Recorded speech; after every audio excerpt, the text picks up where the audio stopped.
Podcast, Uncut, and I'm your host, Jody Coleman, in the building. We're joined today on this fabulous Wednesday with my man, Ray. More than just a barber, Lindsay, man. What's going on, my guy? Hey, man, what's going on, man? We about to get into some real crazy stuff that happened in the NBA today, man. These trades today just pause. They just keep coming. Hey, No doubt. Hey, we got my man Jarrell Soul on Sports Glenn, all the way from San Antonio, Texas. What's going on, guy? it's a great day in the Glenn household. Anthony Davis has left the building, baby. Street clothes is gone.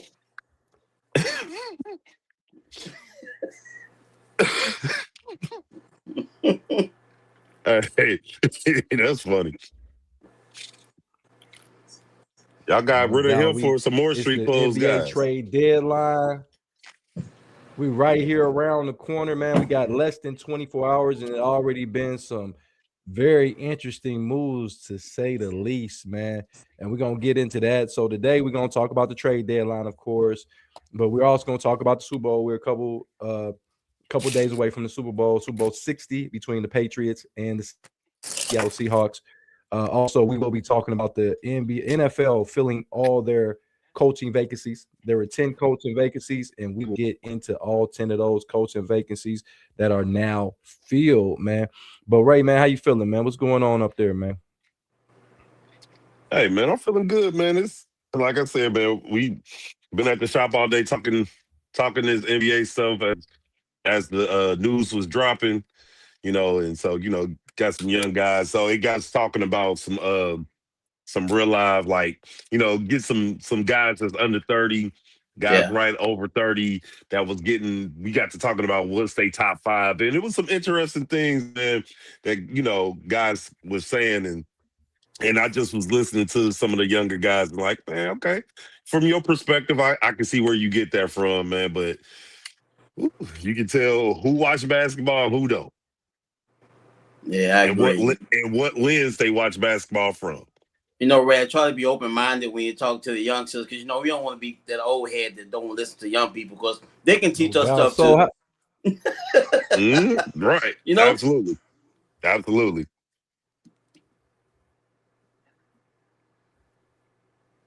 So what's the weather like down there, man? Because it's still a little frigid. Is y'all back to y'all regular scheduled program down there? Yes, sir. 75 and sunny.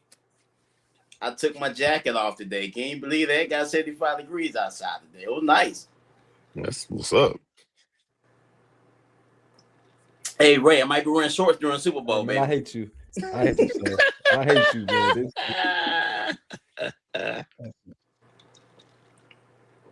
That's crazy work, man. Hey, what's up, Kev, man? Cuz my cousin in the building, Kev, easily. Let's go, man. He said, he on here. He hype, man. He's a day one fan of Against the Grain Sports for sure, man. I think King Minx got in the building too, man. I just seen him join as normal as usual, man. But let's get to it, man. We got some interesting stuff, and we're gonna talk about the elephant in the room. And the elephant in the room is a guy. Just a year ago, he was traded, and now it to me it makes the Dallas trade that much more intriguing because this is actually what y'all got for Luka Doncic. If you really put it all together, this is what y'all got for Luka Doncic. I know y'all got Cooper Flag, but y'all didn't know y'all were getting Cooper Flag. So this trade, they send the headliner Anthony Davis going on Washington Wizards, and the headliner coming from the Wizards is Chris Middleton, who has been traded yet again. And they're getting a couple first-round picks, man, to name some of the things that's in this draft. I mean, this trade. Talk to me about this, so. I actually think that all the guys that Dallas got back, probably none of these guys are probably going to make the roster. It wouldn't shock me if they release every last one of these fucking players, especially Marvin Bagley. That dude was definitely has underachieved since he's been in the NBA. I think it's all about these draft picks. Those 2 first-round draft picks, that's the key to this. I know is the Wizards, I hope they have some real nice chairs for Anthony Davis to sit on the bench, because he'll do a whole lot of sitting down, Ray. He gonna have them chairs with the back on them so they can support that bad back of his. Yeah, he's gonna do a lot of sitting down. So, and I think those it's all about those draft picks from Dallas perspective. I think those players are just kind of we gotta make the money match. But I think they'll probably end up releasing some of these guys. Okay, Ray, what do you think about that? When you seen this, what went through your mind? What was the logic behind moving an often injured Anthony Davis? What I thought about, man, is how we saw this trade look last year, and now how we're looking at it now. It's worlds apart. First of all, we kind of said we knew that was going to be the Lakers winning in that trade, getting Luka. You know, Luka came into this season in shape, motivated to play. He's up there still dropping 20, 29, almost 30 points per game. He's still doing this thing with the assists and things of that nature. And then here's Anthony Davis. Game 1, he gets hurt. He gets hurt game 1 in Dallas. He's hurt now in Dallas.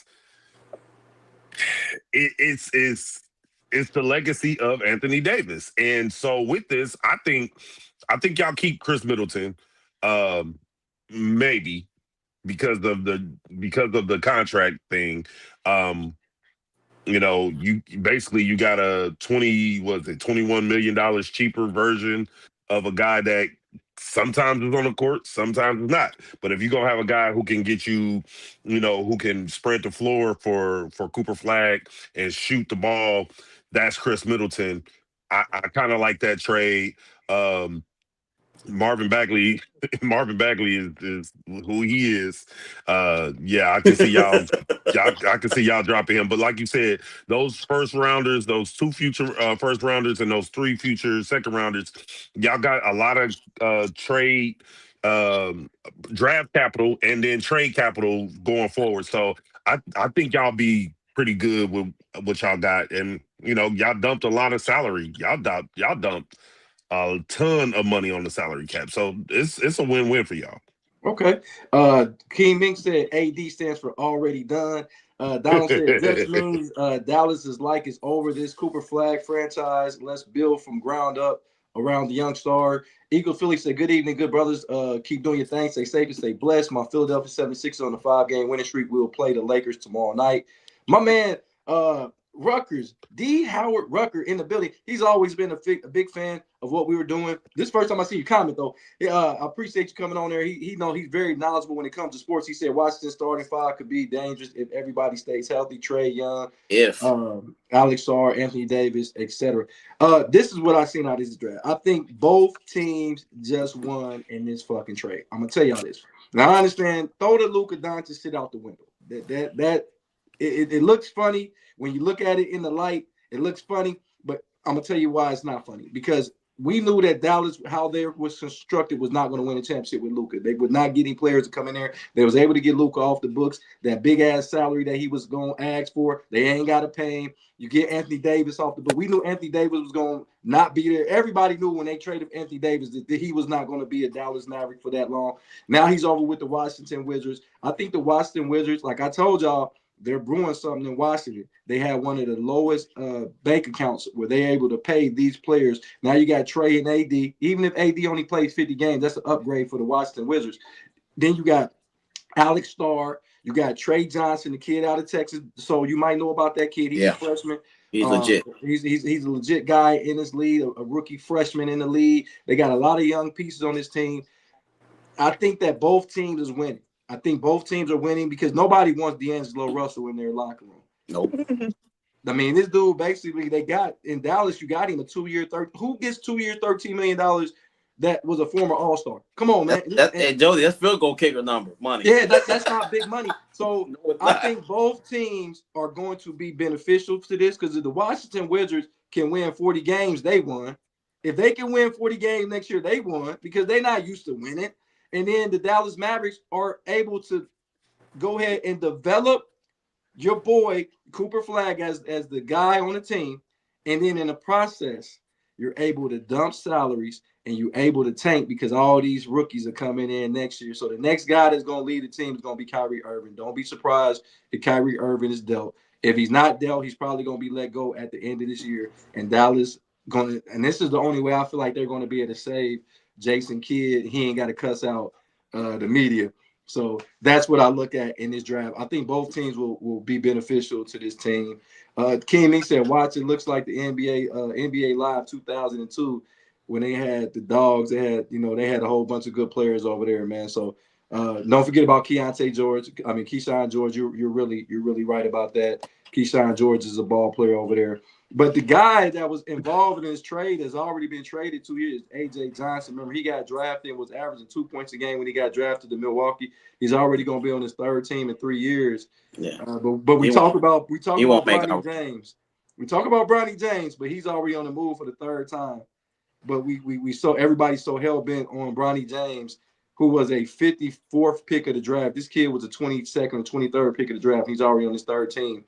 But when I said something about him, that he only averaged 2 points a game, and you comparing him to Bronny, nobody had nothing to say. But I ain't gonna let y'all slide. Jody, if the AJ Johnson, if that was Magic Johnson, we'd be talking about this kid more. But no one gives a shit because his daddy ain't famous. That's why we talk about Bronny James. I get it, and that's all. I'm not saying it's fair, but life ain't fair. Listen, it's all fine and dandy, but at some point, can we find something else to talk about? That's all I'm saying. Like at some point, they're not going to get a different storyline.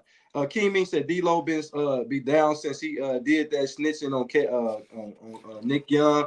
We had a good run with the Nets. He was a guy that was an all-star. We got to remember that D-Lo was an all-star, but now he's often, I don't know what you even would have called him right now, but he don't even play in Dallas. He don't get no playing time in Dallas. Let's talk about this trade right here. Lonzo Ball going to the Utah Jazz. They said he's going to probably get released. He's going to be a free agent. We know that Lonzo Ball been battling a lot of injuries throughout his career. Remember, he was out for like a year and a half. He was a Laker. He was a Bull. He was a Cavs. Now he's a Jazz and probably won't be there long. Like, I really feel bad for this kid because he's a great kid. They already waived him. Already waived him, so they just did that to clear. Cleveland did that to clear up the salary cap. So I don't know what's their next move is, or they're looking to pay somebody, that they're keeping on their roster. So yeah, I mean the Utah Jazz have done this before. Remember they did this with Russell Westbrook a few years ago. They traded for him and he never played a game for the Utah Jazz. But let's just talk about this about Lonzo Ball just being dealt yet again. He's one of those kids that don't talk a lot, man. When he plays, he's a hard worker, but he just seemed like he just keep getting the short end of the stick, no pun intended. What do you think about that, Ray? I don't. I don't think too much about it because we don't know where he's actually going to be landed. One of the things that I think is going to happen is I believe that they're going to make a push and get him down there and play with his brother down in Charlotte. I can see that being a possibility very, very soon, probably by tomorrow. But outside of that, there's really nothing to talk about. Like I said, Cleveland did that to clear some cap space, and Utah did it to get some draft picks. They rather have the future what is that? Future second round picks. So I think they're like, we'll take second round picks and we'll just get rid of Lonzo. He just was a part of the deal. So you trying to say that he's going to go to Charlotte so they can have the balls down there? Yep. And they could probably trade Grady Dick, and then they'll keep them together. Keep them together. You got to keep your balls together. They got to dangle.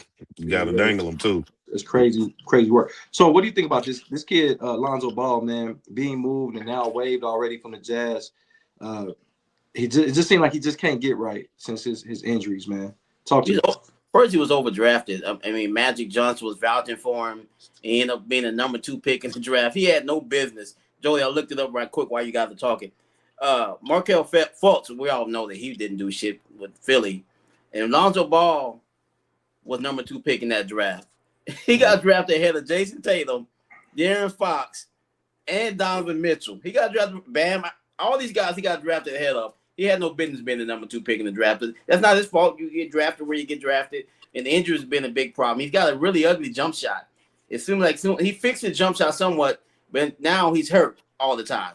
So I don't know. He really wasn't playing much in Cleveland. Maybe Houston takes a swing at him. They do need some point guard help down there in H-Town, so I can see that happening. But I don't know if he's gonna get healthy. It's just sad, man. The kid, he does have some talent, but injuries to keep you on the sideline, just like Anthony Davis. I really think that with him already being released, I can see him maybe going and rejoining the Lakers. The Lakers need some help on the perimeter defensively. Because one thing we know that Ball can do is play very good defense. He's a very good defensive player. He's been a good defensive player. He has what? He has great D. So his ball defense. Yeah, he has great D on the perimeter. He doesn't let anybody penetrate with his great defense. Oh. But on some real thing, I think that he can be a Laker. The Lakers have a little bit of money. He's going to come in for a league minimal at this point. He's probably made the most money he's already going to make. He's normally when you have the injuries that he have, it takes about a year or two to even rebound from that. So he's still kind of in that healing period of getting back. But if he go to the Lakers and he can spell Marcus Smart in the playoffs and maybe can defend, so Luka Doncic won't have to exert any energy, or Austin Reeves won't have to exert any injury if they keep Austin Reeves. So I just think he'll be good with the Lakers if they so choose to bring him back. He's an LA kid, great family. The Balls are a great family.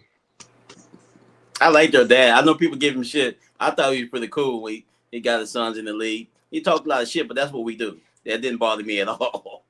So the NBA trade deadline is we're less than 24 hours. Yeah. So I'm gonna ask you first, who's next to be traded?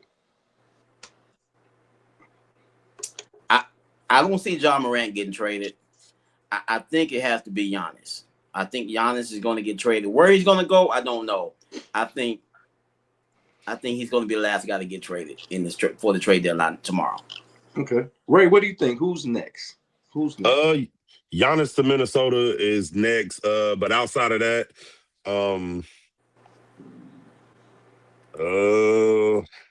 I honestly don't know. I don't think that they're going to trade Ja. We talked about that yesterday. I don't think nobody wants him, and they're not going to pay the price that that Memphis is trying to. They're going to want for him. The price tag is going to be too high, and so most teams are probably lowballing him, and so that's why they're going to be stuck with him until probably his contract is up. So, if that does happen, if Ja does get moved, that's going to be one of those ones that's like, okay, where is going to be very imperative. Yeah, I mean, Giannis and Ja are the two ones that we've been talking about since the season even started. But it's a couple other guys that, you would come to mind that may shock a lot of people. We did see that it was a couple minor trades that was made. I believe that who went to the Thunder today? That they got some guard help, right? Yeah, the guy McCain, Gerard's son. Want to paint the nails, right? Yeah. No, yeah, he's a guy that had a good rookie campaign. He got traded to the Thunder to get some depth, and then they didn't even get players in return. But it might be some guys that's gonna shock us in this at the trade deadline. I think Mason Plumlee went there too. Yeah, yeah. I think one of the people that people really are not looking at that can be traded, man, is maybe Kawhi Leonard. Kawhi Leonard could be moved, man. I'm not sold that they already got rid of James Harden, and you went and got Garland. But I mean, what if Kawhi Leonard? You think that Kawhi Leonard potentially can be moved? It ain't like it ain't been done before. It's been moved twice. I don't see the owner doing that. They traded James Harden to get Garland to pair with Kawhi, so I don't see that. But I can see Daniel Gafford from the Mavericks being traded to center. There's some people need some center help. I can see him being traded. That wouldn't shock me. But I think Dallas asked for a first round pick, and I think teams are trying to push him back on that. But that's a possibility. Larry said, what happened with Austin Reeves? Don't the Lakers need defense? And then King Ming said Ja probably get moved this summer, if not traded tomorrow. Ray, what do you think about that? What's the shock? Like, I think it'd be like a Kawhi Leonard, maybe a Jeremy Grant from the Portland Trail Blazers. They don't really need him. Maybe he can get moved, but to a contender. What do you think about that, Ray? I mean, it's possible. I don't think it moves the needle one way or the other for the Clippers. I think the Clippers are who the Clippers are going to be, and so I don't really think that that's it's not far fetched. But if they do that, that means that they're starting to go into a whole new direction. And I still think they should have kept Norman Powell and got rid of James Harden and what's the name last year. But that's just me though. Yeah, I mean, Powell is playing really good. Oh, Sabonis, that's a person that the OKC Thunder was flirting with, thinking about bringing Sabonis over and moving Hartenstein. That wouldn't even be fair if Sabonis, and they don't have to give up nothing, but like Hartenstein and some young talent or draft picks, so they got a boatload of draft picks. What about Zubac? So what do you think? Zubac is a possibility. Zubac can potentially be moved. He's a center you said that a lot of teams need down low center help. Zubac could be a guy that could be moved. He's a double guy for the Clippers. I don't know, Jody. The Clippers owner, the Microsoft guy, he seems like he don't want to rebuild. He seems like he wants to have stars on his team. That's why I don't see him trading not James Harden, but Kawhi Leonard. I know he's quiet, but he still is a superstar in this league. I don't see him going at and just blowing the team up. I can see him possibly bringing in some players because he don't really care about the salary cap. He got so much damn money. He can give shits about that. Got a brand new stadium. I don't see them blowing the team up and getting rid of their best players. James Harden wanted out though. Yeah. Well, Zubac was actually they were trying to trade him to Boston for Anthony Simons.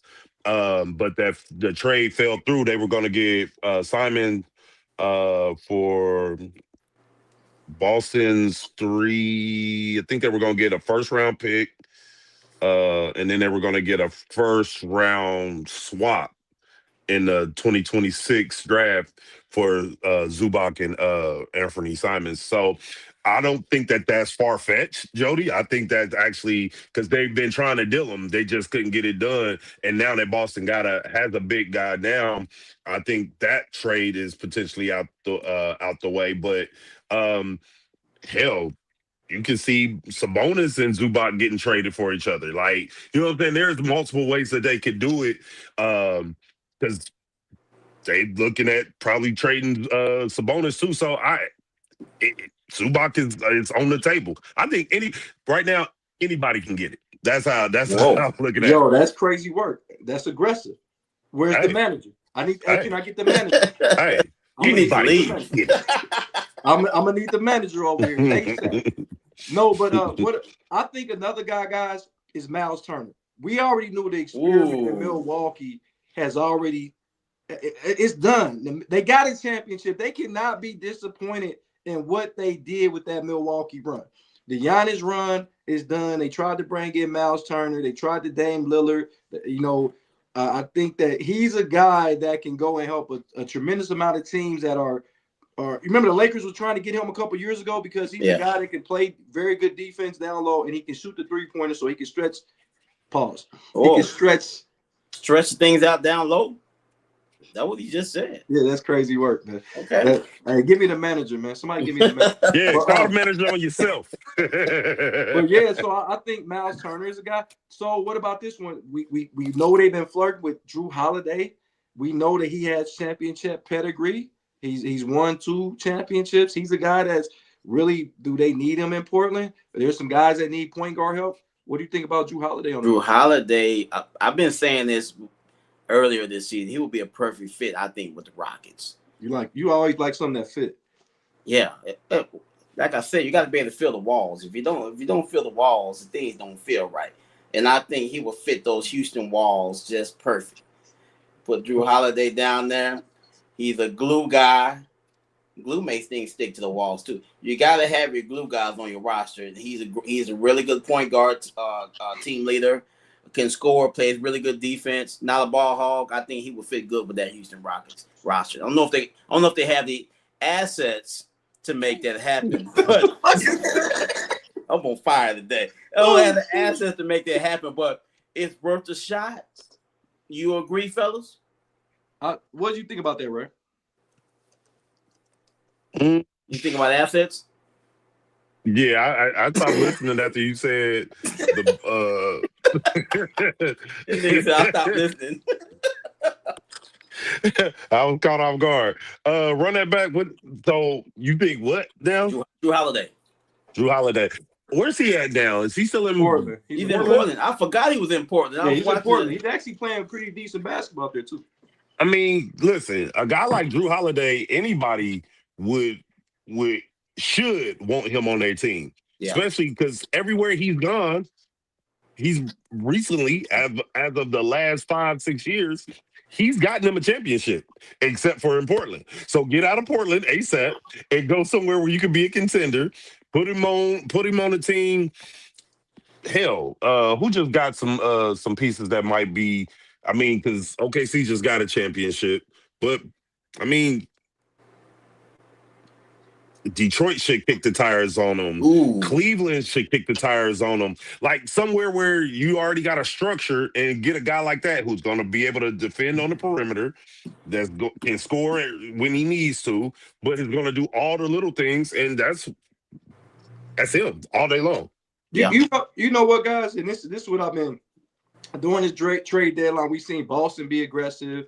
Detroit picked up a little bit of Cleveland, all these teams. But you know what team has not did a damn thing, and I think that they're going to suffer. It's the New York Knicks. The New York Knicks haven't done anything, and the New York Knicks, they're right now sitting at the 2nd seed or 3rd seed in the Eastern Conference, right there between Boston, and then we know that Detroit is on the top. We know that Jason Tatum. We don't know for sure Jason Tatum's coming back. We know that Halliburton, who's been knocking them out the playoffs the last couple of years, he's not going to be available.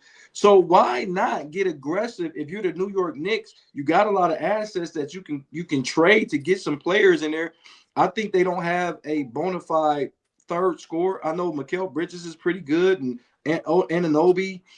People are not sold on Cat. I think that Jalen Brunson dribbled the ball too much. So what do you think about why are the Knicks not aggressive at this trade deadline?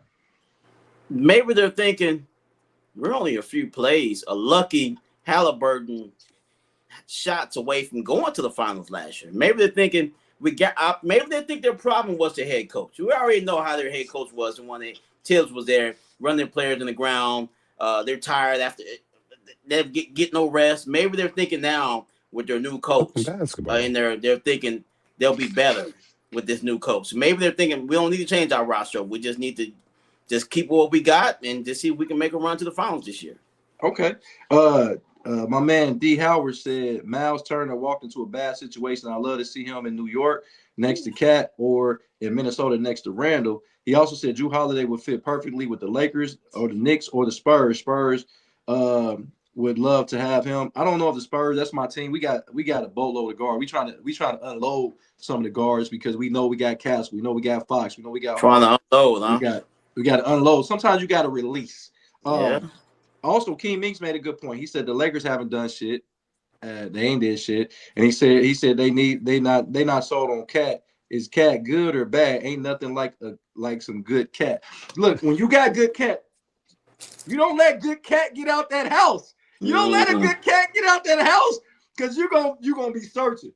I've been searching. If you let that cat go, I'm gonna tell you that shit so right long. there. You know that cat was at that perfect temperature. Sometimes it's too hot, burn your tongue. But it's just that perfect. It's above room temperature. That motherfucker just right. Hey, if the cat is burning your tongue, throw the cat away. Don't put it in your mouth, Charles. That's some bad cat. That's some crazy. bad cat. Then scratch your throat a little bit. Ray, what do you think? Why are the Knicks so quiet at this trade deadline, man? I think the Knicks had all their eggs in that basket for trying to get Giannis. I think once whatever the deal was, or whether they probably still trying to put a deal together, but I think they're so laser focused on Giannis. I don't think anything outside of that, they're not even looking to entertain. So And see, I wish Jay Kane, the chef, if he's listening, please come on because he basically knows everything. He is the Knicks as he has stated. He stated that. I think he's on the Knicks payroll. I really do believe that. But on some real, I just think that the Knicks they're missing something. You know how you're making some food and you taste it, you like it's good, but it's missing something. And the Knicks are missing something. I think they got a better coach in there. I think Mike Brown is a better fit, like Soul said. But it's just like they're missing something. Mikal Bridges is too inconsistent for me. Anunoby's too inconsistent for me. Like I said, Jalen Brunson is turning into the new James Harden and dribbling the fucking air out the fucking basketball. And then if he can't get a shot off, that's why his assists are so low.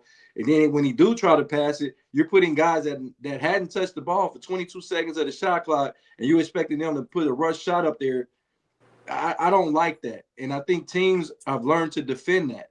They like, okay, we know he's gonna dribble. Let's lay back on there and let's make sure if he does have to make a pass, it's gonna be a difficult play to make.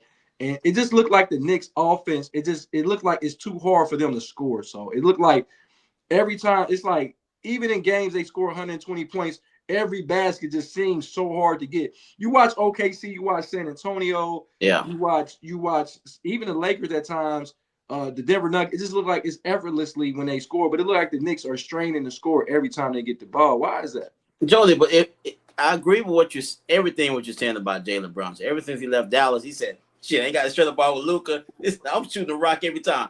But that's the way he plays ball now. If you bring another player in there, that's not going to change the way Jalen Brunson plays. He's still going to shoot the rock a lot. He's still going to dribble a lot. So I don't know. Bring another player in there is going to, at this point, you're not going to change your offense. Right. Unless you get some superstar in there, and then he's going to be frustrated. Man, this motherfucker won't pass me the ball. And so I'm not talking about superstar. I'm like maybe like a Jeremy Grant. Jeremy Grant been on the trade block for 3. Yeah. You know Jeremy Grant is a guy that can give you 18. You don't have to run any play. You don't need a person you got to run a play for. You don't have to run a play for Jeremy Grant. And you'll look up and Jeremy Grant got 14, 18 points. And that's what the Knicks are missing. That's why I said, why are you not aggressive when you got a lot of pieces?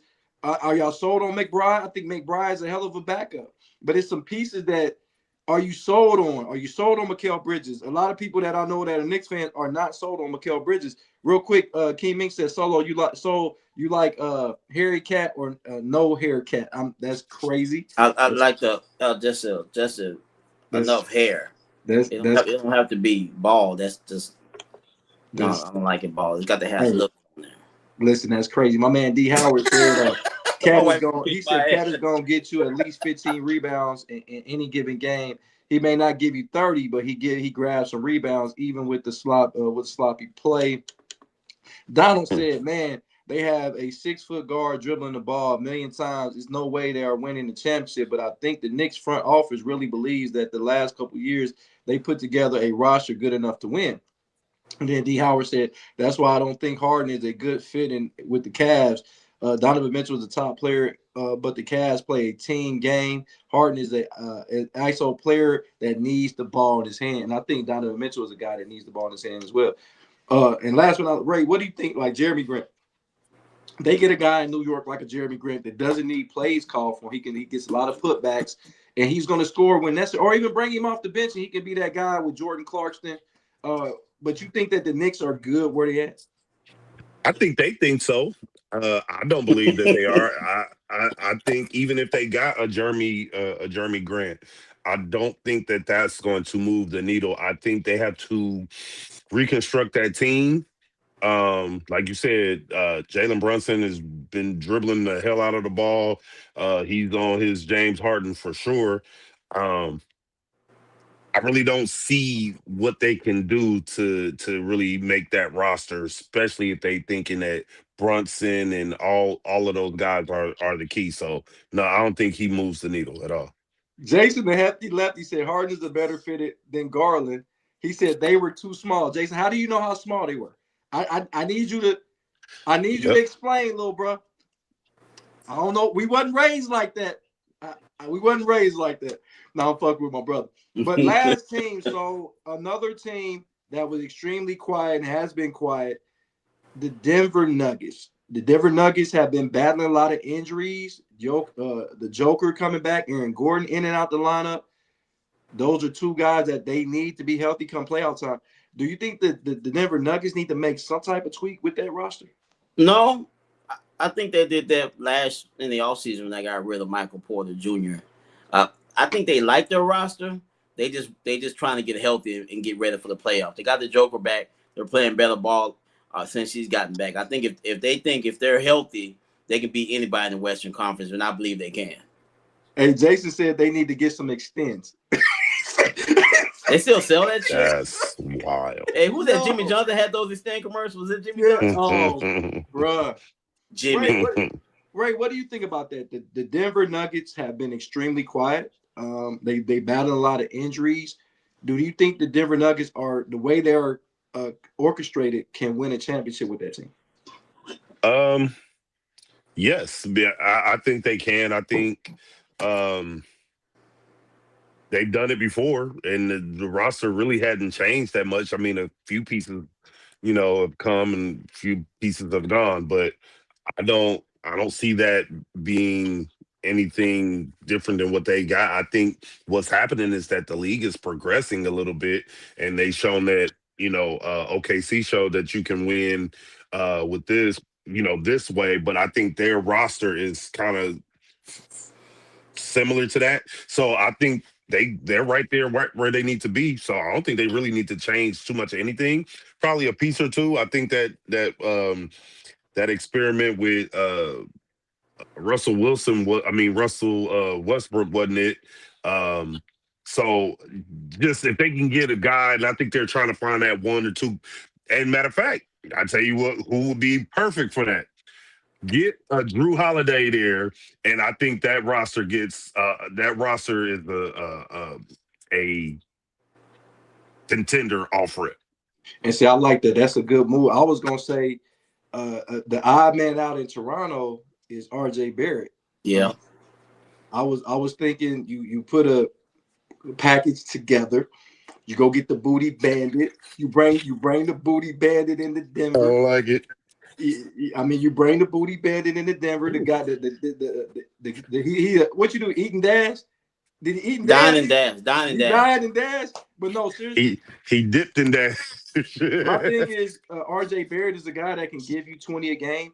I think at this juncture, is he still a qualified scorer? I think you could put him in and out of the lineup. We know that Aaron Gordon is going to be out for a significant amount of time. I don't think that matters to Denver.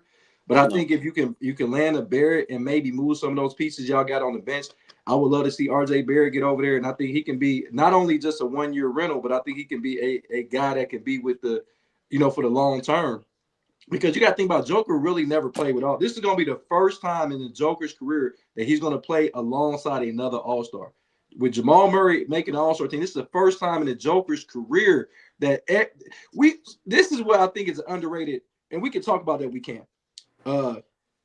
We talk about superstars and we talk about guys are at elite level. Everybody else that's played with all-stars that won championships except for the Joker. So why are we not talking about the Joker as being more high on a lot of people's list, maybe top 10, top 20 all time, when this dude was doing it without an all-star, without a top player in the league? So talk to me. I see you got a grimace on your face. I want to hear what you got to say. Well, the Joker is even more impressive, Jody, because he don't seem like he cares. It doesn't seem like he looks like the type of guy that smokes cigarettes in the off season. Probably drinks a lot of beer, eats bad, but he can hoop. And that's even more impressive. It don't feel like he really cares about his weight. He has lost a little bit of weight, but that's even more impressive. It's just pure talent, and he gets it done. So his point guard's in the All-Star game. Is he on the international team or is he on the U.S. team? He's on the international team because he's from Kansas. Oh, he's Canadian bacon. Okay. He caught that nigga. RJ Barrett is Canadian bacon too. Canadian bacon is just ham, right? Isn't that what that is? It's just ham. That's RJ Barrett is from there too. Jason said Cam Jordan for Drew Holiday would be nice for the Nuggets. Get Gordon and Bron healthy. And then Larry said Kawhi to Denver. I think they would have to give up too much to get Kawhi though. I don't think you want to disrupt that flow that much for an often injured player. I think like RJ Barrett. I don't want anything that's gonna disrupt the Denver's flow. I'm just saying like RJ Barrett that can come in, like Ray said, like Westbrook was supposed to last year. You know what I'm saying? Come in like he was supposed to do last year. Ray, what do you think about that? RJ Barrett. Yeah, the RJ Barrett situation. That's solid. I mean, that would be, like somebody who can get it done on the offense and the defensive side. Someone that, I don't know.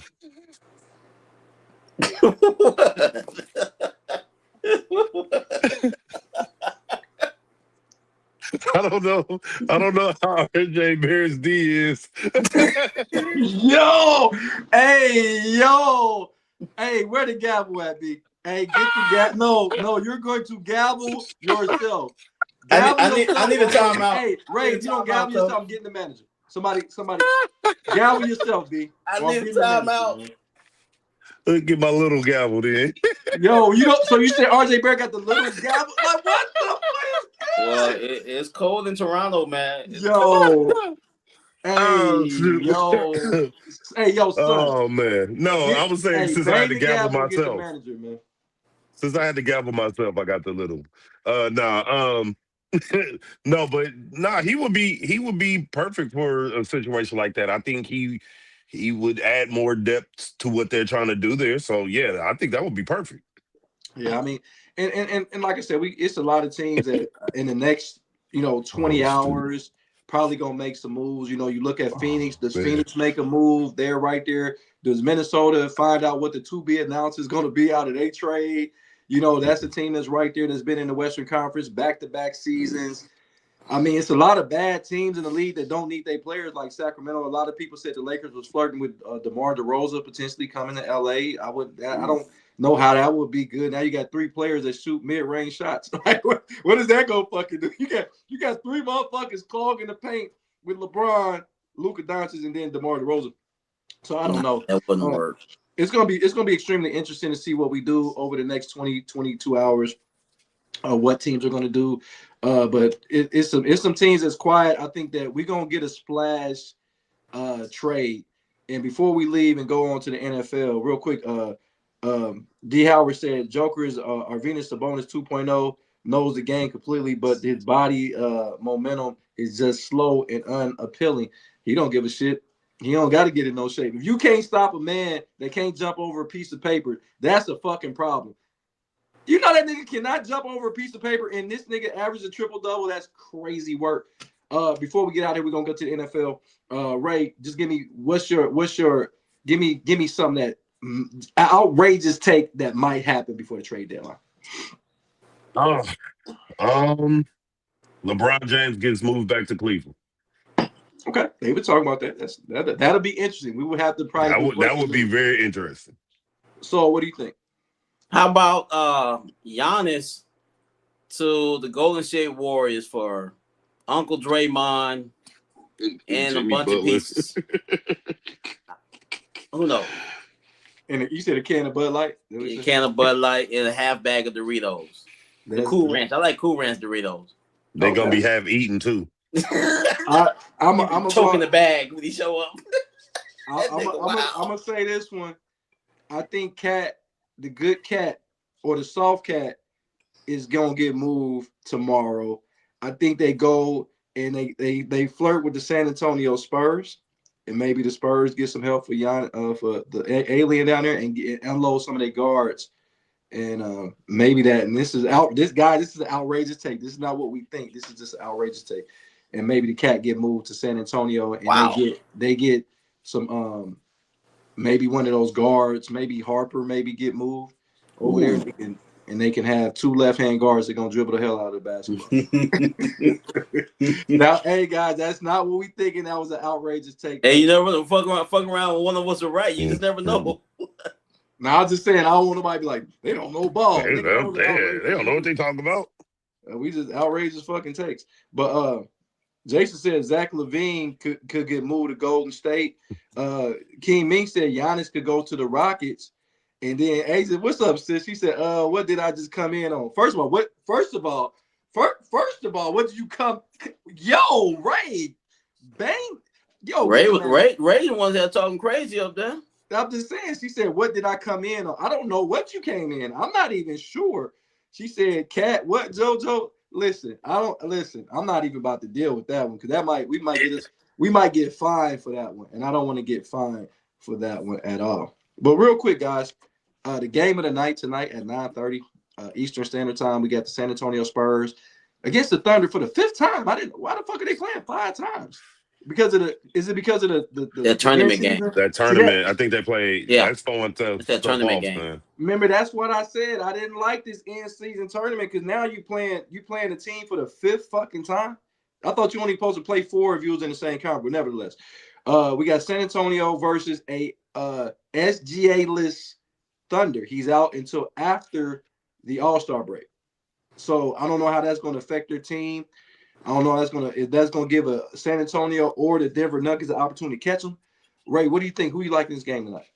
I like the Spurs. I think they've been beating them. They've been beating them consistently. And without SGA, I think did Jalen Williams ever come back? Who? Williams. I think he's out too. Yeah, he's out too. Let me check that out while you talk. Like, I think he came back a couple games. He did come back. He's not. Yeah, okay. I was about to say, like, God dang, what's wrong with him? Like, really, what did happen to him where he's been out this long? Maybe him and RJ Barrett had a rendezvous.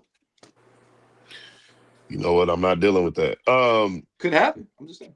Hey, you childish.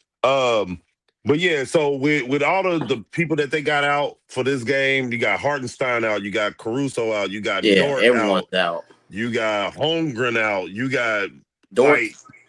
You got Dort out. Like this is a run in the park. You know, only people y'all got out is Dylan Harper, and so yeah, I got I got the Spurs all day on this one. That's crazy. What's up, Certified Queen? She said, "What's up to the fellas?" What up, dude? Chef, he said, "What's up to the fellas?" What up, dude? So who you got in this one, man? Because I think they're gonna probably have to bring like Gary Payton back to play in this game, and maybe Sean Kemp. Maybe Sean Kemp's kids can be on this team. I'm not sure. Hey, where this game at? It's in San Antonio. See, I'm after since the People's Champion here, I gotta act like him for a minute here. See, this is why people have a problem with the NBA. No one's playing today. They're resting all the players. They're trying to rest them to the playoffs. The whole fucking roster is out today. So this is why I'd be so pissed off if I bought tickets for this game early in the season. I'm a big Thunder fan or a Spurs fan. Oh, hey, son, don't forget in February we're gonna go to this game. You get there and no one fucking played. That's crazy. That's got to really piss off the fans that go to these games. But I guess the Spurs are healthier, so I'm gonna go with the Spurs. It's crazy. Jason said they're playing the OKC Thunder Blue. hey, the little Bow Wow play for what was this little team? Remember that movie little Bow Wow was on? What team did he play? What was the Thunder? What was that? Mike. He had those shoes, right? The ones he got off a daggone power line. I got San Antonio. Stupid ass movie. I got San Antonio in this game, but I think OKC is trying to play mind games with San Antonio because they already have lost 3 times to them, and they like, you know what? I'm not going to give them any ammunition to get any more confidence. Even though if they win this game, San Antonio will go up 4-1, and I'm thinking that they like, so you know what? We'll have them like, well, you played our backup team. You didn't play against SGA. You didn't, that might be a mind thing that the coach is trying to play to keep OKC from having a mental thought that they can't beat the San Antonio Spurs by not playing these guys. Because what happened is you play these guys and you lose with a full roster. San Antonio is going to be uber confident on playing them. I don't like the 5th game at all. I'm gonna tell you that shit right now. I don't like the 5th game because what game did you take away? If you gave that game a 5th game, what game did you take off their schedule? And if you took a game off the schedule that's a lower tier team that could have been a win or something like that, what game did you take off for San Antonio and OKC schedule? I think they play an extra game. I think it's just an extra They play 82 games, right? Jody, I don't know. I have to look that up, bro. That's a great point. I don't know if they play an extra game because of that championship game and that. Well, yeah, they probably do, but nevertheless, think about it. Look that up. They're still playing 5 games. This is the 5th time playing before the All-Star break. Right. Just think about it from that perspective. Like, I don't like it. I really don't. Nobody thought that San Antonio was going to be as good as they are. I think if San Antonio would have been like the 7th, 8th seed, I don't think but San Antonio literally is like the 3rd seed in the West. I don't know. I don't like it. Jason said, let's not forget that the Spurs coach name is Mitch. Why are you talking about our coach name? So what do you think? Remember I told you, I said, that's why I didn't like this in-season tournament. I said, how do you replace games? Because you don't know who you're going to play. So how do you adjust the schedule if you playing in the mid-season tournament and you playing a team that gets to the championship? You don't know. I thought you just took one of the games away. No, Jody, I looked it up. It's just an extra game. That championship game was an extra game. So they play 83 games instead of 82. I just looked it up right now. That's bullshit. Because AI would lie to me. So no, they won't. Right. AI would lie to me. So they play an extra game. I think that's bullshit. I'm gonna go ahead and go on record, and I'm gonna tell you, NBA, that's bullshit because you got these guys playing more basketball. And then y'all worried about them sitting out. Now I gotta retract what I say about players taking rest when you add games to the fucking schedule. And that's why I've been an advocate for less games. And if you want to do a tournament, that tournament be extra, you know what I'm saying, for those that are in it, those that are making it, or those that, you know what I'm saying, but shorten the season down to 68 games. Ooh. 64 games. Hell, you gotta remember it was the time that they only played 54. And that was 18. But I think though, Ray and Jody, with these new TV deals they have, it's probably negotiable. You motherfuckers gonna play 82. That's probably part of the TV deal they have. Of course. But and guess what? Their middle finger to that is this: the NBA the PA is watch this. Load management. Sit down. We not playing. Well, that's true too. Hey, I can't argue with that. You're right about that. Hey, King Mink said he leaving early today because he got to play with the Grizzlies because they're shorthanded. So he probably gonna hit a couple threes in tonight's game. But yeah, let's switch gears, man. Let's talk Super Bowl, and then I want to talk about the coaching before we get out of here. So Ray, we got the Super Bowl. Of course, it's the Seattle Seahawks versus New England Patriots. I mean, even with media day, it's like we get more fanfare because Ocho is having confrontation. Did y'all hear about Ocho getting into it with 4th and 1 and Cam Newton and them? And Cam Newton is calling out Ocho. Was it fake? I mean, I don't know. And I ain't talking about beef like they're going to fight or nothing. Like I'm just saying, like 4th and 1 is having problem. Like is calling out the nightcap. Nightcap is calling out them. That's some of the stuff that's getting more attention than the actual Super Bowl. Ray, why is that? Why is this Super Bowl ain't really getting a lot of attention, man? Because it's gonna be boring as hell. Like I'm not excited. I'm not excited about the Super Bowl at all. I think no one is a Seattle Seahawks fan. Not even the people that was in Seattle. Wow. They I don't know about that one. They were fans when it was exciting. And we live in a culture where the team has to be, in Mike's words, sexy. See, the teams aren't sexy enough.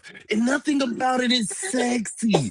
So why am I gonna watch this game? Because the game is not sexy. Sam Darnold is not sexy enough. Drake May is not sexy. Nothing about this game is sexy. I think or the teams is sexy. So I think it's the classic. We seen these two teams face off, 10 years ago, 10, 11 Yeah. years ago.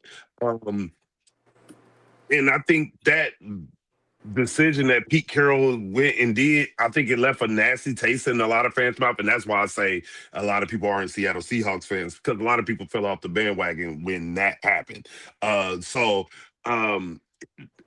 me, it's just, it's not really people would be exciting if it was a franchise like the 49ers in there, the Kansas City in there, Dallas Cowboys, like those big franchises.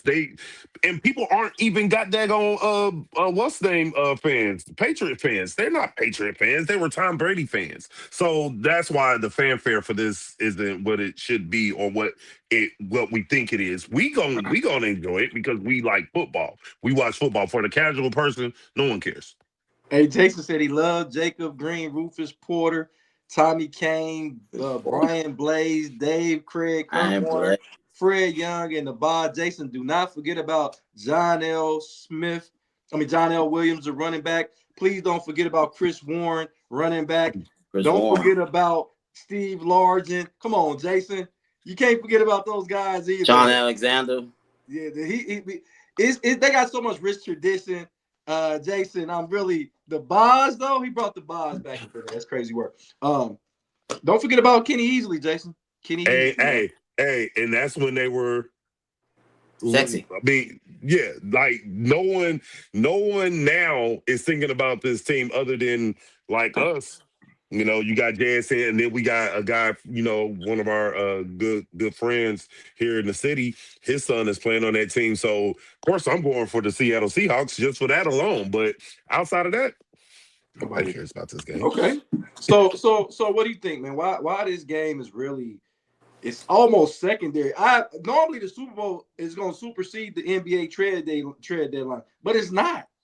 I think that because when boxers have to sell the fight, even if it's fake, everyone's got to go out there and act like they're going to fight the press conference and push each other and all that fake hustle NBA shit. No one's really selling this fight as far as the media day. There's no one saying anything controversial. There's no real controversial players on either one of these rosters except for maybe Stephon Diggs, possibly. And he's been kind of quiet. I mean, he said little stuff when they get asked those dumbass questions. Those boots he wore yesterday, they wasn't quiet. Now you got Sam Darnold, and his hobby is bird watching. That's not sexy. Bird watching is not sexy. No one's talking about sexy. See, that's what I'm talking about. So now you get it. The only birds I like are at KFC. That's the only birds I like. So I don't know. As the game gets closer, people get more excited for it. But we know how the Super Bowl is like an event. This is when you have to. I don't know about you guys. They end up watching a game with a bunch of people that don't watch football. They're asking questions. They don't really know the game, but they're bringing up random shit. They're talking. Why are you trying to watch the game? The Super Bowl is always kind of weird to me because of that dynamic. I miss my uncle so much, man. That dude was great. Anyway, rest in peace. But I'm looking forward to the Super Bowl. It's kind of weird right now. Like you said, no one's really selling the game. So we'll see what happens. But I do think it's going to be a good football game. And I really do. The crazy thing is, if it wasn't Super Bowl, it feel like a regular season game. If it don't even seem like a Sunday night game. It don't even seem like a Monday night game. It seems like a game that'll come on at 1:00 with other games being played. and that's the feel that we're getting out of this. I mean, you know what they need? Darnold, you know what they need, Jody? They need Against the Great Sports there. Exactly. We're there. We're going to bring the party. Sam Darnold, and they're trying to sell. I'm hearing more noise from Justin Jefferson wishing that Sam Darnold was still a Minnesota Viking than the actual fucking game. And that's where you got to get. And I'm gonna say this, guys. If y'all watching, like I said, Against the Grain Sports, y'all need to book us because we're gonna bring the thunder, the lightning, and the fucking rain. Because you gotta hype this up at some point. A lot of people are out there on Media Week, which me and Ray was attended Media Week a couple years ago, and they're out there promoting themselves.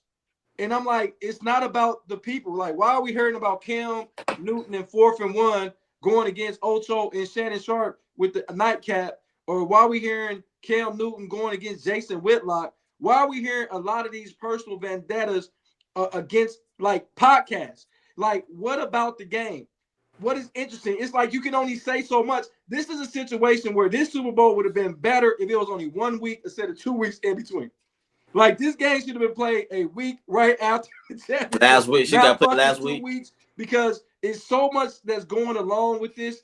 It's like, think about it, guys. You got the trade deadline. The trade deadline ain't never superseded the fucking Super Bowl. It never superseded. I can't wait to see what the ratings are going to be on this. We do know the Seattle Seahawks are a 4.5 point favorite. If the Seattle Seahawks, like a lot of people think, go and blow the New England Patriots out, this is going to be the lowest rated Super Bowl in quite some time. I'm going to go ahead and say that. I don't know, Jody. I think the Super Bowl, if we're still talking about NFL, I mean, it's still king. People can say there's no sex appeal, but I guarantee you when Sunday gets here, people are going to be fucking watching. And plus the NFL, they know what they're doing. They're having Bad Bunny perform at halftime. He's got 12 billion followers on Instagram. They know what they're doing. Because people going to start watching the game. They can start watching in the second quarter. It's getting close to halftime. I don't want to miss Bad Bunny. So they get those views. So the NFL knows what they're doing. I get that. But real quick, Key Mink said, don't say Sam Darnold's name 3 times. Mike will pop up. I know, right? Out of nowhere. Hey, Jody, this is the crazy part about it. We know more about Sam Darnold's grandfather being the Marlboro Man than we know about this game. I mean, Ray, you remember his name, Ray? Oh, Dick Hammer? Dick Hammer. Dick Hammer. Richard. That's crazy. Dick Hammer. I mean, do we even know a lot of these players on the roster? Like, who is on the roster for New England that just rolls off the tip of the tongue? Like, what? Get them. Hey, does it roll? But what? Seriously, if you look at their roster, you got Stephon Diggs. I mean, Drake Man's in year 2. If you look at their defense, we know who Milton Williams is, but do America know who Milton Williams is? Christian Gonzalez is one of the premier cornerbacks. Marcus Johnson, remember I've been telling you, they got one of the top cornerback combos in the league with Marcus Johnson and Marcus Jones and Christian Gonzalez. Do we know who plays safety? Woodson plays safety. I guess if your last name is Woodson, you're destined for greatness in the NFL. But who are they linebackers? Kason? I honestly don't know. And the sad part about it, on either team, like I know a lot more on probably Seattle's team than I know about on the Patriots, but no one expected the Patriots to be here. And I think that's another thing. People's expectations have been affected. And when people's expectations are affected, they lose interest because guess what? They're more invested because I'm gonna put some money on it now. Because my interest is, okay, my team or a team that I like or a player that's on my fantasy team. I guarantee you probably have half the people in America, if they didn't have JSN on their fantasy team, they don't have nobody in their fantasy team in this NFL. You know, guys, I kind of disagree with you guys because we're talking about the NFL. For the most part, it's about the teams, not the actual players. The NFL does a great job of selling their team. They never talk small market when they talk NFL. They talk that small market bullshit in other sports, NBA, baseball. But in the NFL, you can be in a small market. If you got a good team, people don't give a fuck where you play football. You got great players that go play in a small market in the NFL. But in the NBA, not so much. We talking about Milwaukee Bucks making all these trades for Giannis. They got to get draft picks because they're not going to get free agents to go there. But free agents to go to any team in the NFL. But the problem that I have with that, so is we're not talking about the teams, the NFL marketing scheme. We're not Yeah. talking about that. We're talking about the casual fan knowing the players on those teams. And guess what? And because of that, you connect with people because of the players. You're not people. If that's not your team, if the Patriots and the Seattle Seahawks aren't your team, who doesn't have a huge fan base, no one cares. I agree No with one you, but cares. Ray, I agree with you. But the Super Bowl is such an event. People gonna gather and watch. They might not be watching the game, but they're gonna be hanging out. This is a reason to party and drink some beer, eat some hot wings because the Super Bowl is on. Not so much. It's one game. Not so much in the NBA and some of these other sports. You got the 7-game series, but the NFL is one fucking football game. And whether you watch the game, don't watch it, it's gonna be on your television, and the ratings gonna be through the roof. No, but the problem again, that's not that wasn't the question. What's See, the now question? you acting like Mike. Well, okay. Oh, I don't want to get there. So tell me again, Joe, Ray, so I can answer it right. The question was, well, basically what Jody was asking was, why aren't we hearing about the Super Bowl as much? Why aren't people talking about the NFL, the Super Bowl as much? And I'm telling you the reason why is because no one gives a crap, because these two fan bases don't have the nationwide publicity, and that's where the small or big or small markets come into play, because that fan base got. If you're not from Seattle, Washington, do you know any Seahawks fans? No. Exactly. I don't. I actually don't know any Seattle Seahawks. And those people who were Patriot fans after Tom Brady, and only one we know is Richard Norvell. Outside of them, outside of that fan base, no, Kim, you. Oh, well, yeah. I don't know her. So I got a couple of friends that are Patriots fans. I don't know how long they've been Patriots fans. Right. But what I'm saying is, okay, the Patriots probably would have the bigger fan base. Yeah, because out of the Super Bowls they've won. Out of the two, and they gained a lot of their fan base because of the 6 championships. This is the thing. I know me and Jason know two diehard Seattle Seahawks fans. Jason, are you listening? Ernest and Larry Stevenson, because they from Tacoma, Washington, and they used to come down every summer. Remember, I told you Larry made to the NFL.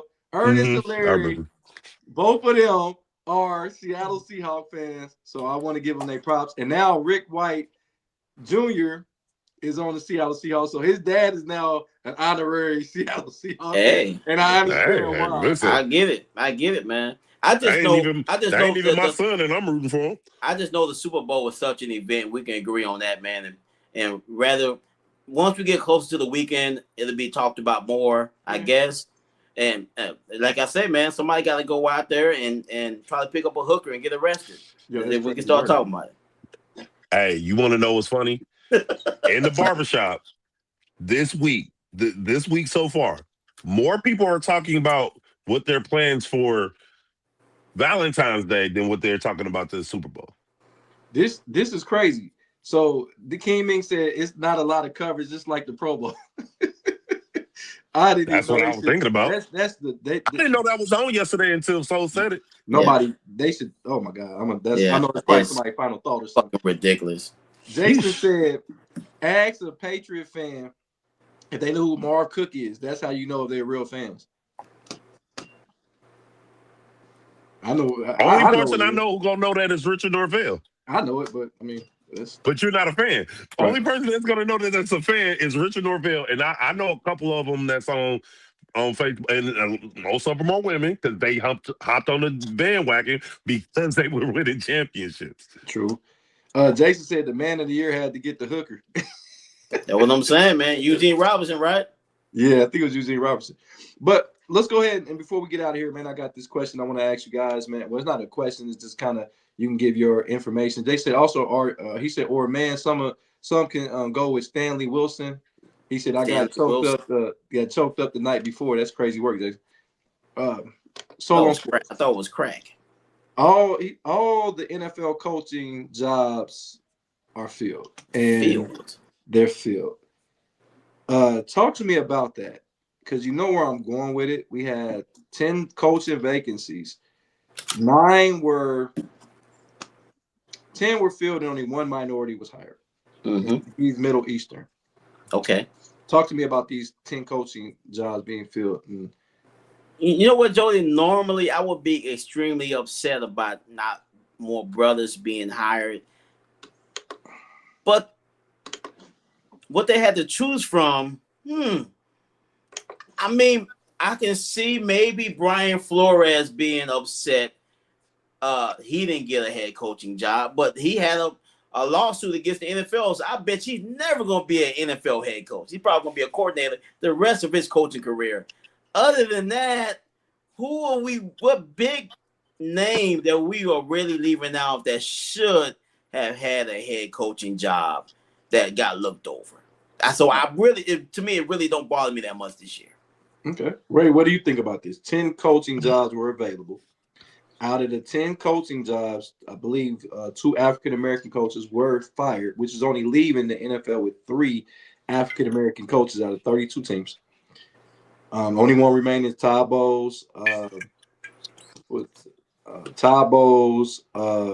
Aaron Glenn. Yep. And damn, who's the third one?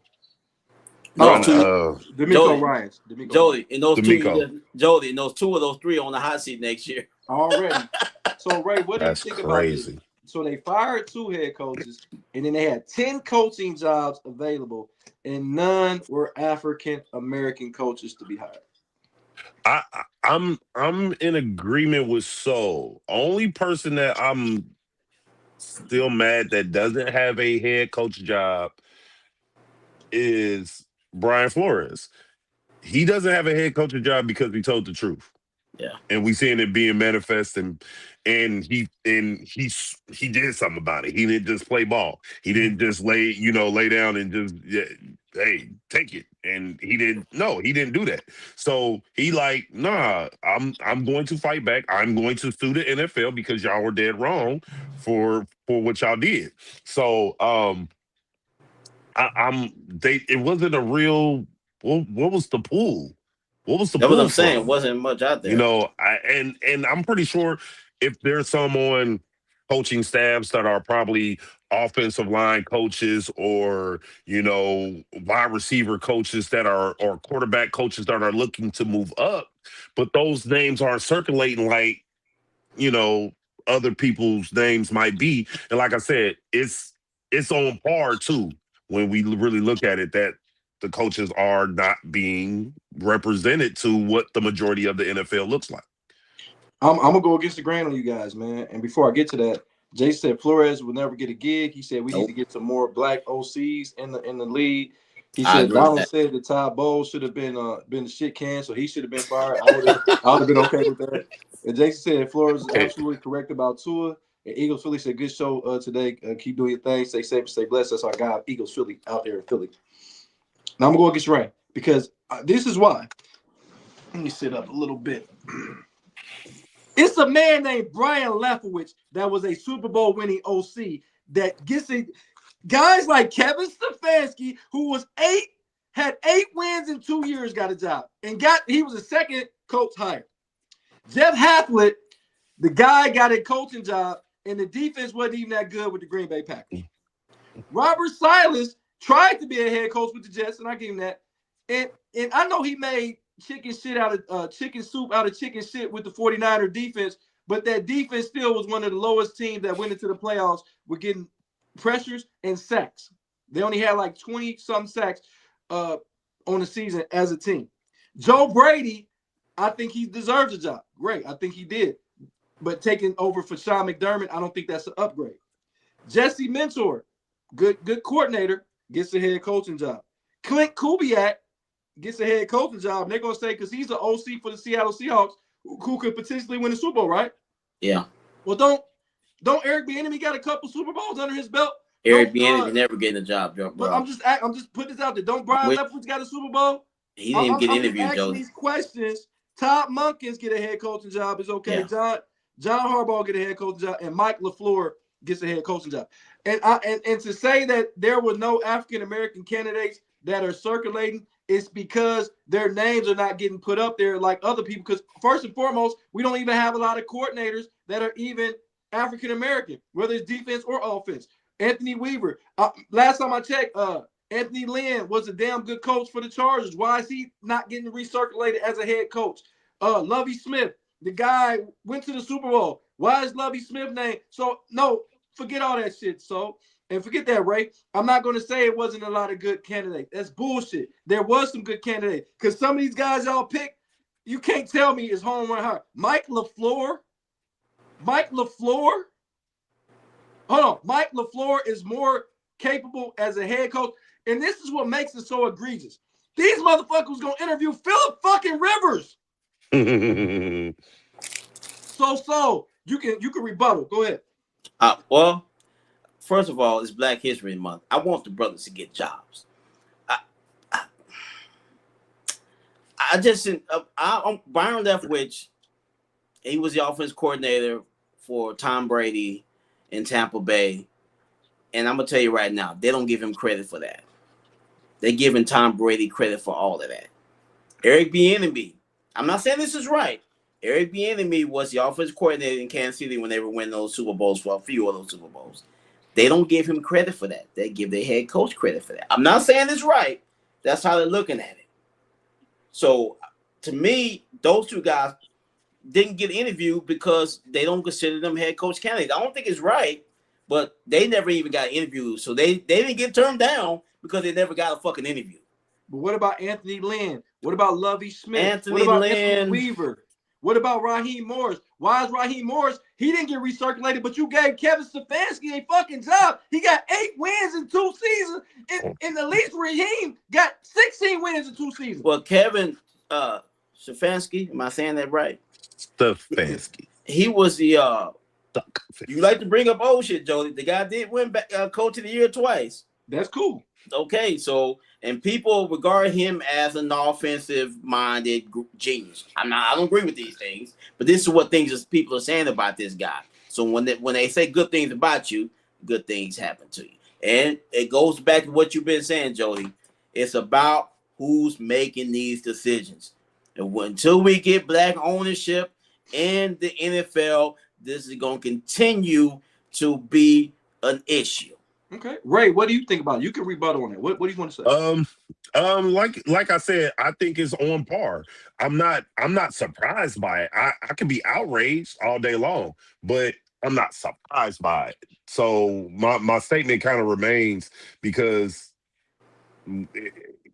and I agree with Soul, and I really do agree with what you're saying, Jody. I'm not disagreeing. But my thing is, until we get those ownership, until we get the representation to fight for us, to really put their neck on the line for us and put their dollars behind us as well, we're not going to see this change. And they want it to resort back to 1 or 2 and not half the daggone league.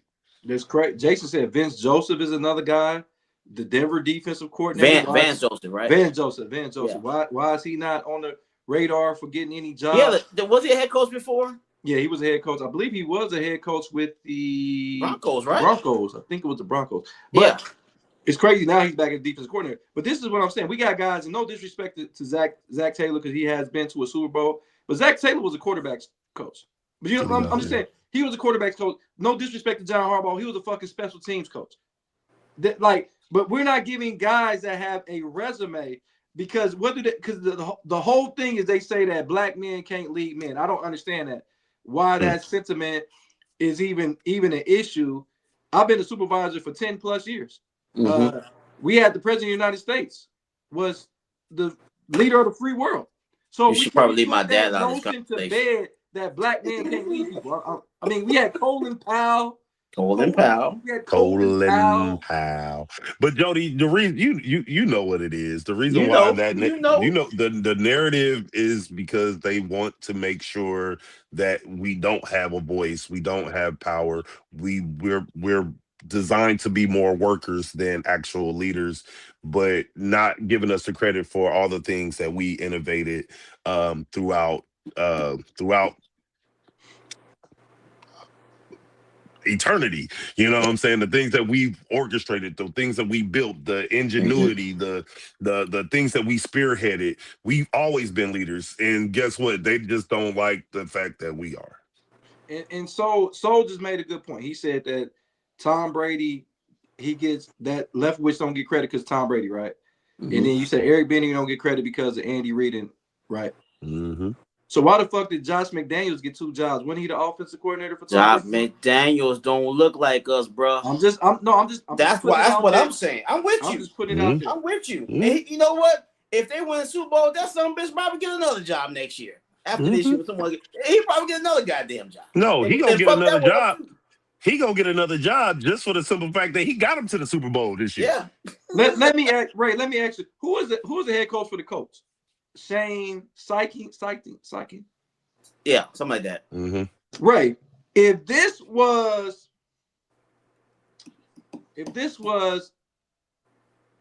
Aaron Glenn and he went and got a quarterback that been retired for 5 fucking years to come play quarterback, do you think he would still have a fucking job? Absolutely not. But that whole ordeal was I don't know what that was. I don't know if he had some dirt on the Irsay's family or what. I don't know. But for them to do that, they definitely threw him a bone. Yeah, we're talking about the Indianapolis coach. They also brought in Jeff Saturday as their coach. So they've been known to do some weird shit from time to time. And then, like Donald just said, he said NFL is going to be controlled how they wanted to. He said one of the things about it is that we are going to keep watching. So why change if they don't have to change? The viewership still going to be the same. King Ming said, hell, Frank Wright just got an offense coordinator job with the Jets. He said he was at Stanford, wasn't doing too much at Stanford. And then Jay said the coach organization is a weird organization. But I'm like, my thing is if any, it's like we question African American because let's keep it all here. Why was Raheem Morris fired? He actually finished tied for first place in his division. His quarterback was hurt. Jody, but the division is pretty bad. But his quarterback was hurt. Don't matter. Yeah, I know. What, he got 2 years? He got 2 years. And he went 8-9 both years. Well, those 2 losing seasons. Yeah. I mean, your coach just got fired from 2 losing seasons as well. No, he got fired. He got 4 losing seasons out of 6. What are you talking about? Yeah, Raheem Morris didn't have any winning season. But when you're black, he didn't get a chance. That's my point. That's what I was going to say, right? When you're black, you have to be a step above. You know what I'm saying? You have to be an elite coach if you want to keep your job. There's some of these other coaches of other colors that can win 9-10 games and be praised. But the brother win 9-10 games. You should have had 14 wins with that team you got. I know everyone was hurt, but that's not an excuse. You got to go get it done, young man, or whatever they call us. Okay, an impressive Negro. Ray, what do you think about that? What do you think about it? You got to be an impressive Negro. Like, you know what I'm saying? Like, you in order to, we know the saying, like, I know my mom used to tell me, you gotta work 10 times as hard, or you got to work twice as hard to get half the reward. Yeah. And that's what we're seeing. That's what we're seeing in this. Yeah. Right. He's not getting the benefit of the doubt. No. Hell, look at the quarterbacks in the league. They're not getting the benefit of the doubt. So just like you were saying yesterday, Jody, where you're going to keep saying what you're saying about that until the standard is the same for other quarterbacks that it is for Daniel Jones or Sam Darnold. The black quarterbacks ain't getting that. The black coaches aren't getting that. I was actually surprised that Aaron Glenn is still has his job. And Antonio Pierce. Time. And my thing was Antonio Pierce. I know I called for Antonio Pierce's job, and it wasn't because I didn't like him as a coach. I just knew what it was. Yeah. And the writing was on the wall. Like, oh, he's gonna get fired. 1 year, gone, and they still paying him. Hey, I think Ray, that makes sense. the craziest work is motherfuckers really looking at D'Amico Ryan's funny. We talk about a coach that took a team that was 2-14, and this motherfuckers that it's whispers. Ain't nobody coming out, but it's really motherfuckers looking at D'Amico Ryan's like either get rid of CJ Stroud or we gonna get rid of you.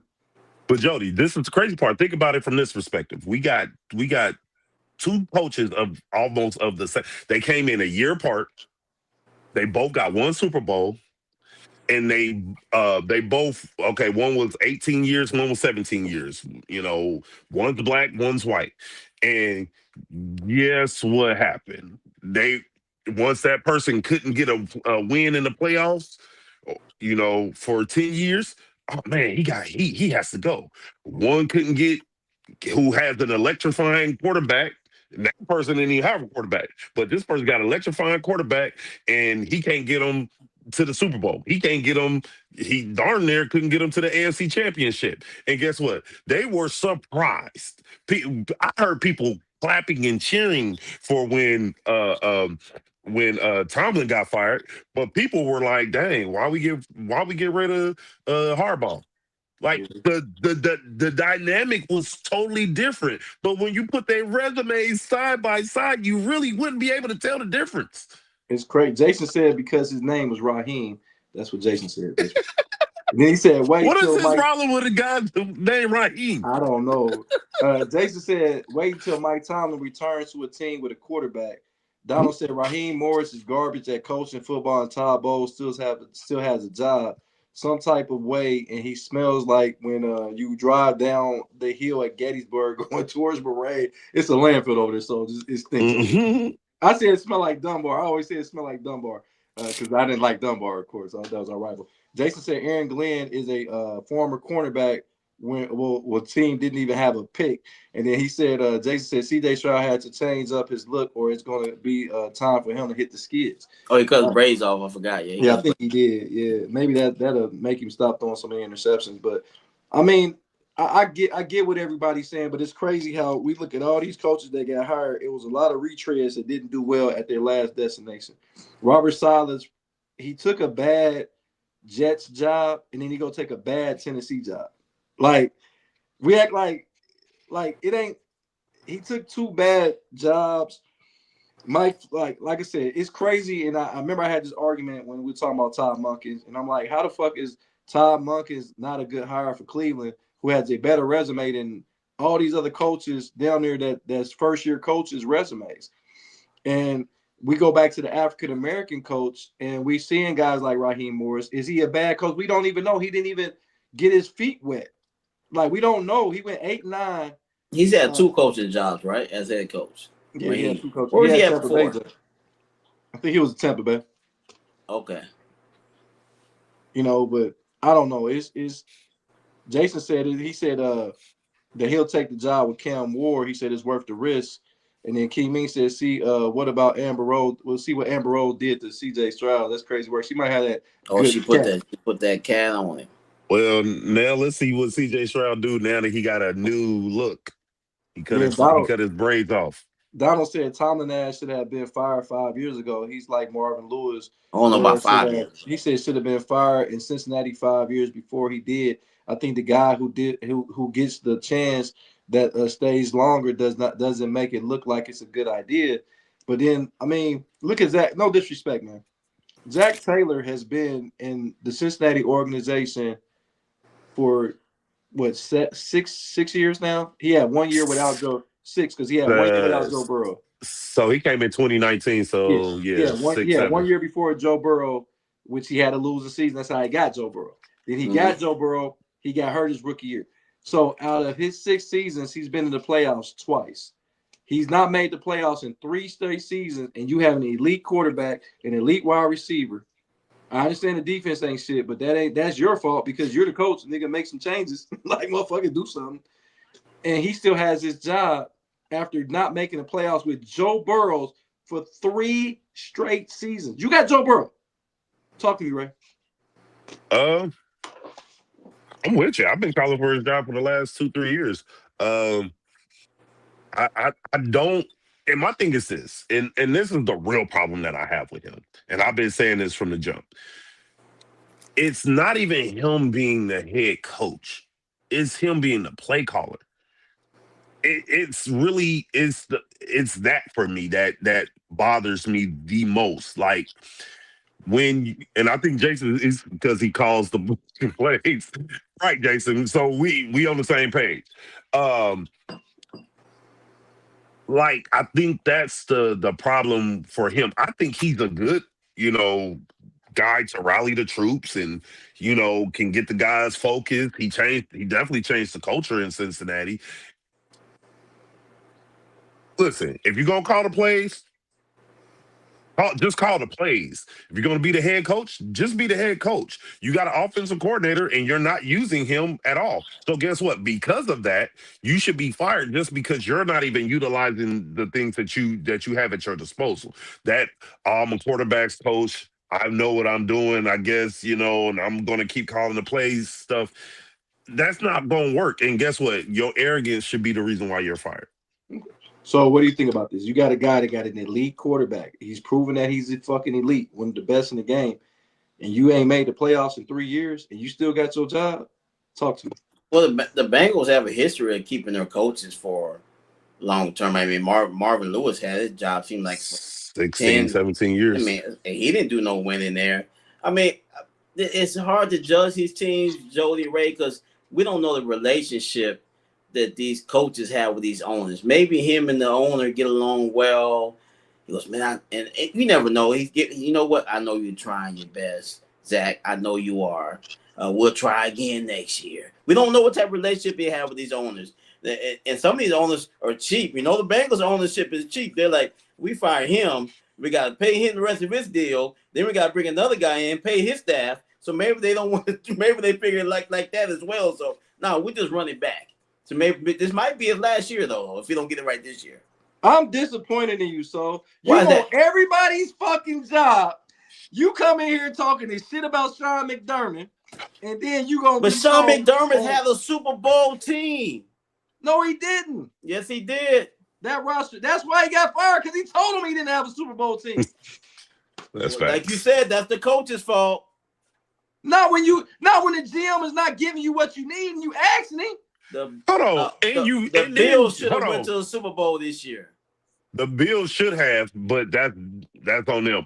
But nevertheless, I think that you fired a guy who tells you that we need more, and then you promote the guy who's supposed to be able to give you more chocolate in Chocolate City. But this is hold on, so the fucking GM, they didn't get fucking Jalen Waddle because they didn't want to give up this year's first round pick when they knew it was going to be a late first round pick. They knew they was going to make the playoffs. So he wanted to lowball the Miami Dolphins to give the 2027 first round draft pick. Jalen Waddle on his team would have made a huge difference. And you promote that guy to NFL president? And it's Sean McDermott's fault? And we all work with people that you wonder how the fuck did he get his job. Maybe he has a great relationship with the ownership. And he's snowballing them, got them believing he's gonna fix that shit, and he ain't been doing it yet. Maybe that has something to do with it, because you saw the press conference when the owner was throwing the coaching staff under the bus and praising the GM. You saw that. So that relationship there must be pretty tight. Yeah, I like a snug. That shit corny to me. Donald said, I don't think winning and losing makes you a good coach or not. I think that the reviews and decision-making does, and what I have to work with. He has Joe Burrow as much as the team has Anthony Davis. So he basically saying that Joe Burrow is always often injured as well. But yeah, we'll get back on it. The coaching jobs, all the shit is field. I get it. But it's crazy work how certain people keep jobs. Like it's probably because they got different relationships. Who is comfortable when you bring your wife over to dinner over at the owner's house? Maybe that comes into play. I don't know, but it's crazy work. It could be. You never know, man. I mean, these owners are weird. Every time we hear, most of the time, we don't know much about these owners. It seems like most of them, when they do talk, they say dumb shit. It seems like it. They're quiet. Like the Bills, I hadn't heard them say anything. All of a sudden, he gets in front of a camera, and this motherfucker talking crazy. Now we know why you wasn't talking. Just shut the fuck up. Shit, Baltimore Ravens is another Same one. way. He started talking crazy.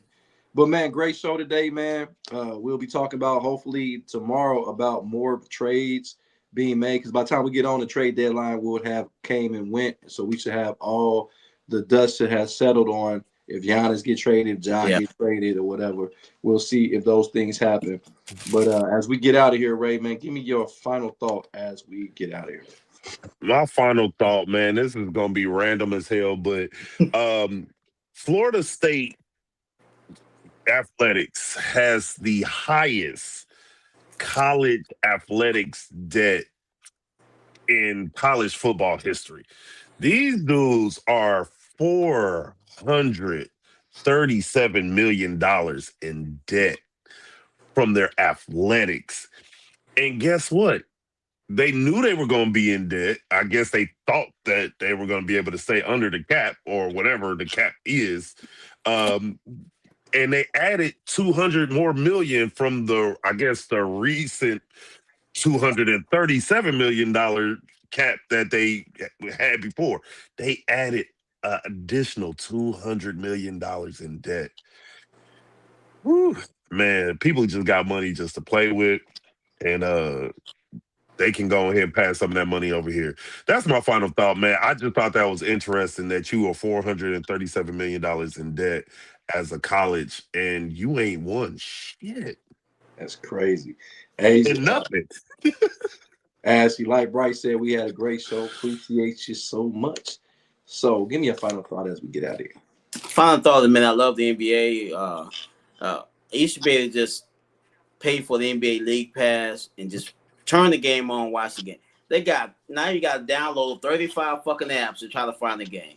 Oh, the game's going to be on NBC. You're watching it. Okay, that first game is on NBC, but the second one's on Peacock. Joe, I know you like that channel. The second game is on the Cock. You got to go on it. You got to download the Cock. Then you got Amazon Prime. You got to download. All these fucking apps are watching NBA game.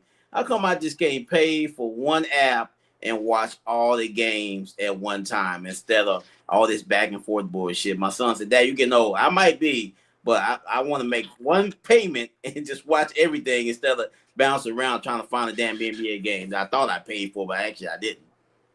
Yeah, I see. That's crazy work. I see that shit too. My final thought is Black History Month. So with it being Black History Month and the Super Bowl is a few days away, I'm going to give you some Super Bowl history. So the Super Bowl, of course, you know when it came about. The first touchdown for a defensive player in the Super Bowl was my guy, Herb Adderley, had the first defensive touchdown in Super Bowl history. The Hall of Famer, my family, Herb Adderley, man, first defensive touchdown in Super Bowl II, I believe. He got the first defensive touchdown ever. And he was an African-American cornerback Hall of Famer, inducted to the Hall of Fame in 1980, 8-time Pro Bowler, 5-time All-Pro. So big shout out to Herb Adderley. A lot of people may not know that. Maybe they did. But if they didn't, I'm here to try to educate you that the first African-American was the first person to get a defensive touchdown in Super Bowl history. And that's my final thought. Yes, sir. Hey, great show. As usual, King says, slow. I'm glad I know one website I can watch all the NBA games for free. Asia said, only in America can you have a debt that large and nobody says anything. King said, absolutely fantastic show, man. Appreciate you. Appreciate you. And then Asia said, I'm with Soul. I miss regular TV. It's crazy work, man. I mean, shit. I ain't paying for shit. I'm stealing somebody's passcode. All I know is I'm not paying for the cock. I'm not paying for it. Sometimes you got to pay for it, man. Sometimes you got to pay for the cock. Sometimes you got to pay for the cock. I'm not. I know some females that. Oh, man. Joe, hey, you know, back in the day, them old heads older than us that were cock meaning something else back in the day. You know, it means something now, but back in the day, it meant something completely different. And female parts back in the day, but now we say it sounds a little different. It's crazy. It's changing. That crazy, time. man. How words change. I thought it was cunt and cock. Cunt and cock was always been what they always been. It sounds It sounds nasty. She said back and girl, you gonna give me something? Never mind. Yeah, it's crazy. I ain't never said that's the South stuff. I ain't say me. I said before my time, my uncle used to say shit like that. That boy, he was getting. Never mind. Shut up, bro. Hazel said, "Great show." She said, "Take care of ourselves. That you take care of yourself and the family as you always do." I'm the host, Jody Coleman of Against the Grain Sports Podcast and Cut. Man, we got Ray Moore and just Barbara Lindsay in the building. Jarrell Solon Sports Glenn in the building. Michael, the people champ in his absence. Andrew, mic'd up in his absence. Donald, the voice of the youth. Jason, the hefty lefty, dropped in, of course. And we couldn't do none of this without Jay Kane, the chef, cooking it up in the kitchen, man. Ray, what we doing until tomorrow, man? Staying warm, and we working. See y'all. Peace.